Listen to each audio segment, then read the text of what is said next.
Imagine lying down on the ground while the world outside your shelter is cold enough to kill you. Not in a bed. Not under a blanket. Not behind glass windows or sealed walls. Just a human body, wrapped in whatever could be found, with a small fire nearby and a night long enough for warmth to disappear. Sleep sounds peaceful to us. But for Ice Age humans, sleep may have been one of the most dangerous things the body had to do. Because when you sleep, you stop defending yourself. You stop feeding the fire. You stop watching the wind. You stop feeling the cold early enough to solve it. And if the ground beneath you is frozen, if your covering is damp, if the fire dies before dawn, the night does not have to attack you loudly. It can take your heat quietly. The easy answer is that ancient humans survived by sleeping near fire. But that answer is too simple. Fire helped, but fire also created smoke, needed fuel, burned out, and warmed only the space it could reach. So how did Ice Age humans close their eyes in a frozen world and survive until morning? The answer was not one invention. It was a system. Ice Age humans survived sleep by reducing the ways a night could drain heat from the body. They needed something under them, because cold ground can steal warmth faster than cold air. They needed something over them, because skin loses heat when it is exposed to wind and open space. They needed fire, but not just fire as a glowing object. They needed fire in the right place, with enough fuel, enough airflow, and enough distance from smoke and sparks. They also needed shelter. A cave wall, a rock overhang, a windbreak, a hide-covered frame, even a hollow protected from direct wind could change the physics of a night. It could trap a little warmth. It could block moving air. It could turn a deadly landscape into a smaller, warmer pocket around sleeping bodies. And in some places, the clues suggest that people prepared the ground itself. Plant bedding, ash, animal sleeping areas all point to a basic truth. Before humans had beds, they still made places for sleep. But this was not the same everywhere, and not all at once. Ice Age humans lived across different climates, landscapes, and technologies. What we can safely say is that survival did not come from toughness alone. It came from arranging the world around a vulnerable body. But the first part of that system is the one everyone imagines first: fire. And fire was both a solution and a problem. Fire deserves to be the first answer. Without it, a cold night becomes almost impossible. A flame gives heat. It gives light. It keeps some animals away. It lets a group cook food, dry hides, harden tools, and turn darkness into space people can occupy. So yes, fire mattered. But fire is not a blanket. It does not wrap around the body. It does not follow a person when they roll away in sleep. It warms the skin facing the flame, while the ground keeps pulling heat from below. It can burn bright for a while, then collapse into red ash before morning. It needs wood, and wood has to be found before the night begins. If the weather is wet, if fuel is scarce, if the wind shifts, the fire becomes less reliable. And there is another problem: smoke. Inside a cave or rock shelter, smoke is not a detail. It can sting the eyes, thicken the air, cling to the roof, and make the warmest place difficult to breathe in. The same fire that protects the sleeping body can make the sleeping space uncomfortable, dangerous, or impossible. That means Ice Age sleep was not just about making heat. It was about controlling heat. Where should the fire go? How close is close enough? How far is safe? How do you keep warmth without filling the shelter with smoke? How do you protect a body that cannot solve any of these problems once it falls asleep? The answer had to begin beneath the body itself. Before there was a bed, there had to be a sleeping surface. The first clue is not a mattress. It is grass. At Border Cave in the Lebombo Mountains of South Africa, archaeologists found traces of something so ordinary that it almost disappears from imagination: plant bedding. Not a wooden bed frame. Not a woven blanket. Just layers of grass laid down where people worked and likely slept. Some of these traces are around 200,000 years old. That matters because soft material almost never survives that deep in time. Skins rot. Leaves crumble. Fibers vanish. What remains is usually stone, bone, ash, and mineral stains. So when archaeologists can identify ancient grass bedding, they are not just finding comfort. They are finding behavior. Someone gathered plants. Someone carried them into the cave. Someone placed them on the ground where a body would rest. And the grass was not alone. The bedding was associated with ash, and that detail changes the scene. Ash may have made the surface more comfortable, but it may also have helped keep crawling insects away. Tiny biting creatures cannot move easily through fine powder. In a sleeping place, that matters. A body trying to rest is also a body exposed to pests, cold ground, and whatever lives in the dark. The people at Border Cave were not simply dropping wherever they became tired. They appear to have been preparing space. That does not mean we know exactly how they slept, what they felt, or what every layer was meant to do. Archaeology cannot recover a night in full. But it can show us a pattern. The ground beneath the body was being changed. And that is the beginning of the answer. Before humans had beds, they still made sleeping places. Before they had modern insulation, still understood that the surface under the body mattered. The cold, the insects, the dirt, the hardness of the ground, all of it could be reduced by arranging material between skin and earth. The bed, in its oldest form, may not have looked like furniture. It may have looked like a prepared patch of grass and ash inside a shelter, placed exactly where a vulnerable body could survive the night. But where do you put a fire when the same fire can save you and hurt you? In a deep winter night, the answer is not obvious. Place it too far away, and the warmth never reaches the sleeping body. Place it too close, and sparks can jump into dry grass hides, hair, or clothing. Put it in the wrong part of a cave, and smoke can gather where people need to breathe. Put it where the wind strikes directly, and the flame becomes unstable, hungry, and hard to control. A hearth is not just a pile of burning wood. It is a decision about space. At Paleolithic shelters, archaeologists often find hearths in repeated positions, and some studies of rock shelters have asked a very practical question. How did smoke move? At sites such as Tor Faraj in Jordan, researchers examined how hearth location could relate to smoke, density, shelter shape, and different activity areas. The point is not that every Ice Age group followed the same rule. They did not. Landscapes, cave, fuel, wind, and seasons all changed the answer. But the problem itself was ancient and stubborn. A fire gives warmth by radiation. It warms what it can see. A body feels heat on the front while the back cools. The ground can still pull warmth away. Smoke can make the warmest pocket difficult to use. And once a person falls asleep, they cannot adjust the system every time the wind shifts. So people had to arrange sleep before sleep began. They had to choose the place. Prepare the surface. Keep the fire close enough to matter but far enough not to destroy the shelter.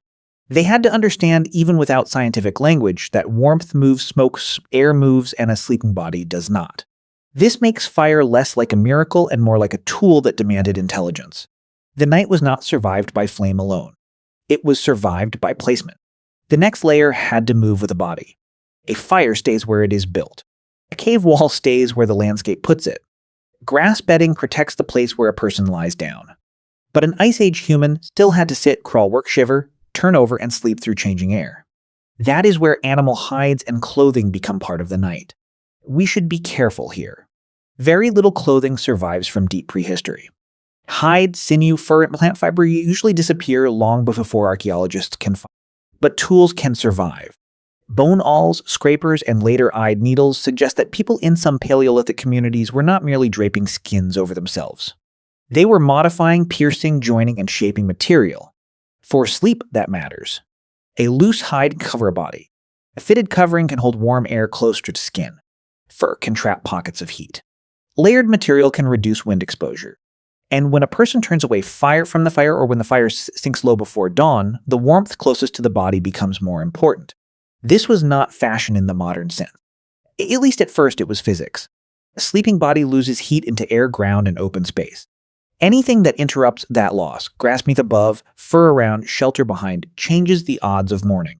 Later, sewn clothing and decorated garments may have carried identity, status, and meaning. But in a cold night before any symbol entered, the body had a simpler demand. Keep the warm air near me. That is why clothing belongs inside the answer to sleep. It was not only what humans wore while moving through the Ice Age. It may also have been part of how they carried shelter onto the body itself. The sleeping body is not simply resting. It is changing. As humans fall asleep, the body's relationship with temperature becomes more delicate. Warmth is not just a pleasant feeling. It helps make sleep possible. Too much cold can push the body back toward wakefulness, shivering, and alertness. Too much heat can also disturb sleep. The body needs a narrow zone where it can let go. That is what makes an Ice Age night so dangerous. A waking person can move closer to the fire.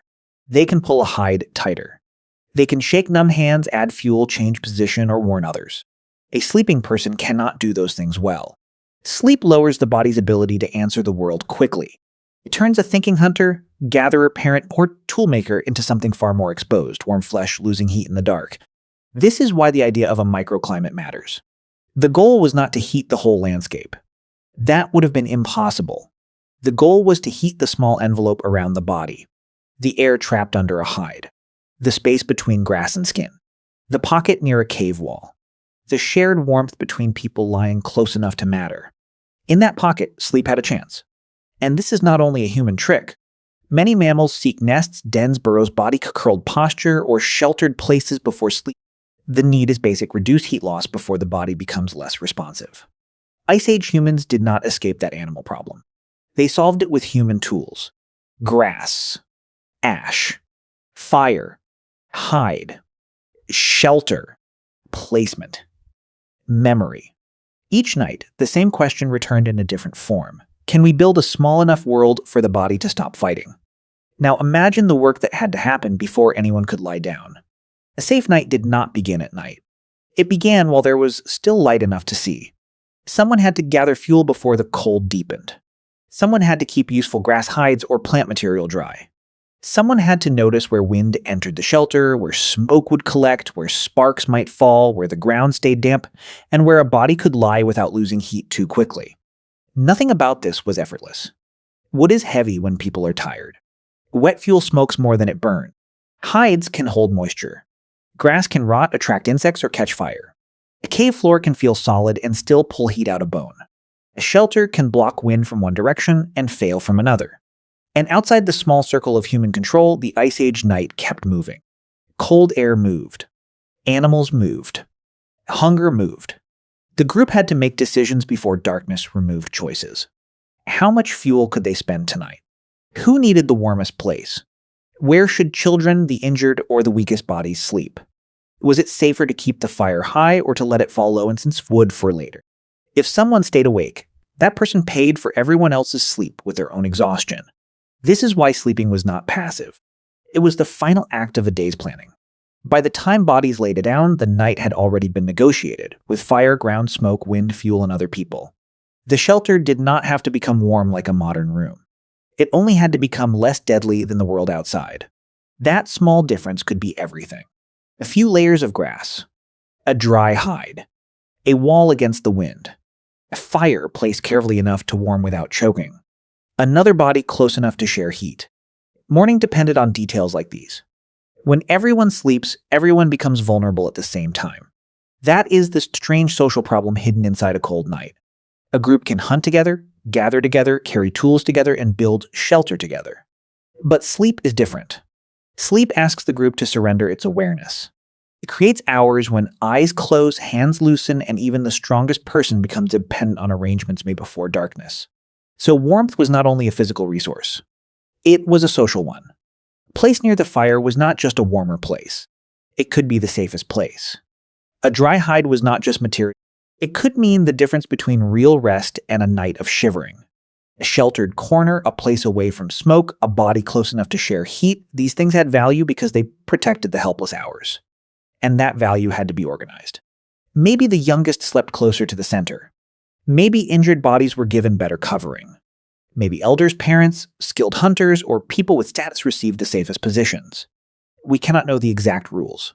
The ground does not preserve every act of kindness, every argument, or every quiet decision made before sleep.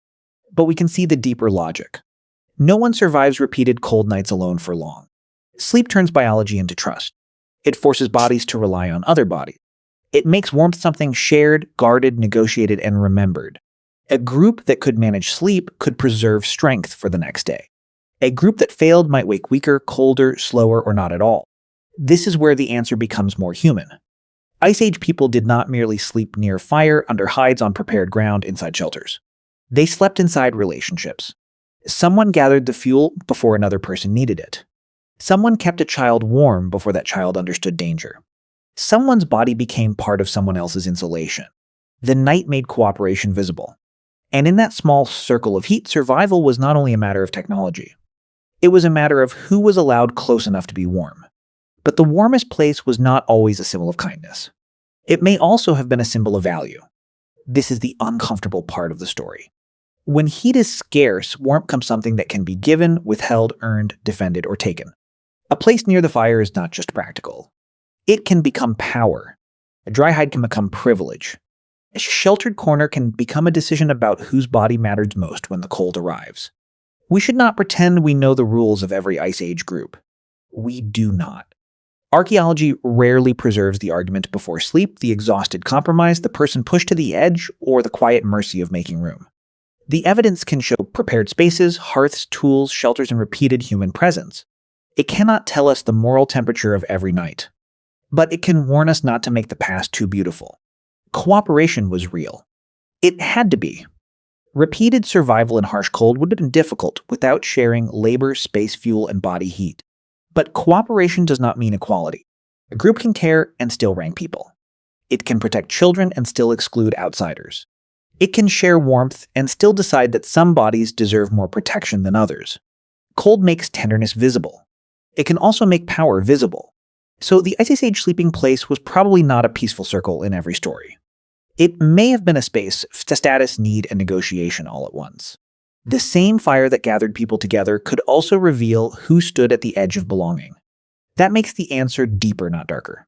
Humans survived the frozen night because they built warmth together. But together never meant simple. Now look at your own bedroom. A mattress lifts the body away from the cold floor. A blanket traps warm air near the skin. Walls stop the wind. A closed door separates the sleeper from the moving world outside. A thermostat quietly does what a fire once did with smoke, fuel, and risk. Modern sleep feels private, but its logic is ancient. When you pull a blanket over your shoulders, you are not only seeking comfort, you are creating a microclimate. When you curl your knees slightly, you reduce the body's exposed surface.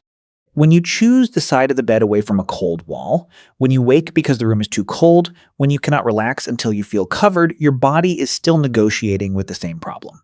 Sleep requires surrender, and surrender feels safer inside a protected pocket. The materials have changed. Grass became mattresses. Hides became blankets. Earth became heaters. Caves, windbreaks, and bone structures became bedrooms with doors and windows. But the old pattern remains recognizable. Raise the body from the ground, cover the skin, control the air, reduce the dark, and trust the space enough to close your eyes. That is why warmth in bed feels different from warmth in daylight. It is not just temperature. It is permission. Permission for the body to stop guarding itself. Permission for the mind to drift. Permission to become vulnerable because the world around you has been arranged well enough to let you disappear for a few hours. Every night, without thinking, you enter a small shelter built around an ancient fear. And then you sleep. Return to that first image. A human body lying down while the world outside the shelter is cold enough to kill. But now the body is not alone against the night. Beneath it, the ground has been changed. Above it, hide or fur holds a little warmth close to the skin. Nearby, a fire has been placed with care. Around it, stone, bone, earth, wood, or cave wall breaks the wind. Close by, other bodies breathe in the same fragile pocket of heat. None of this made the Ice Age gentle. The night was still long. Fuel still burned down. Smoke still moved. Cold still waited at the edge of the shelter. A single mistake could matter. A wet covering, a poor fire, an exposed sleeping place, a body pushed too far from warmth, any of these could turn rest into danger. But humans survived because they did something extraordinary. They did not simply endure the cold. They rearranged the world around the sleeping body until sleep became possible. They made ground less hostile. They made fire more useful. They made skins into shelter, shelters into warmer pockets, and groups into protection. And when morning came, the success was quiet. No monument. No written record. Only people still breathing where the night had tried to take their heat. A bed is not just a place to sleep. It is the oldest kind of shelter we still enter with our eyes closed.